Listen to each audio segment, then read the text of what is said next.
જમ્મુમાં ભારે વરસાદથી માતા વૈષ્ણોદેવીના રૂટ પર 2 જગ્યાએ ભૂસ્ખલન, શ્રદ્ધાળુઓની અવરજવર અટકી।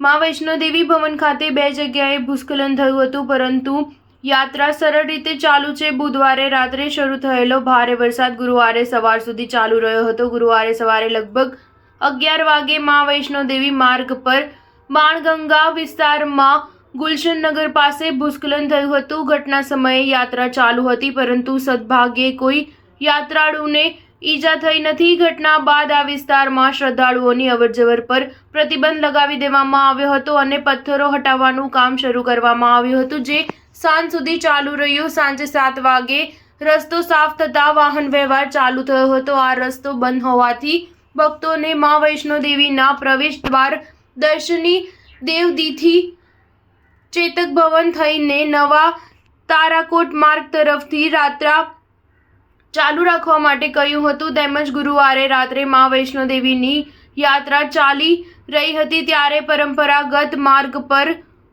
દૂધબાર વિસ્તારમાં પણ અચાનક ભૂસ્ખલન થયું હતું, જેના કારણે 30 થી 40 ફૂટ જેટલા રોડને નુકસાન થયું હતું। ટીન શેડના થાંભલા હવામાં લટકી ગયા હતા। આ ઘટના બાદ શ્રાઇન બોર્ડ પ્રશાસને નુકસાનગ્રસ્ત વિસ્તારને બેરિકેડ કરી દીધો હતો। શુક્રવારે વરસાદ ન હોવા છતાં પણ ત્રિકુટા પર્વત પર વાદળો છવાયેલા હોવા છતાં સવારે લગભગ 3 થી 4 કલાક ભક્તો માટે હેલિકોપ્ટર સેવા શરૂ કરવામાં આવી હતી, જેનો ભાવિકોએ લાભ લીધો હતો। ત્યારબાદ ફરી ત્રિકુટા પર્વત પર વાદળો એકઠા થતાં હેલિકોપ્ટર સેવા સ્થગિત કરવી પડી હતી। ગુરુવારે 28,100 ભક્તોએ માતાજીના દર્શન કર્યા હતા, જ્યારે શુક્રવારે સાંજે 5 વાગ્યા સુધીમાં લગભગ 20,500 ભક્તોને દર્શનનો લાભ મળ્યો હતો।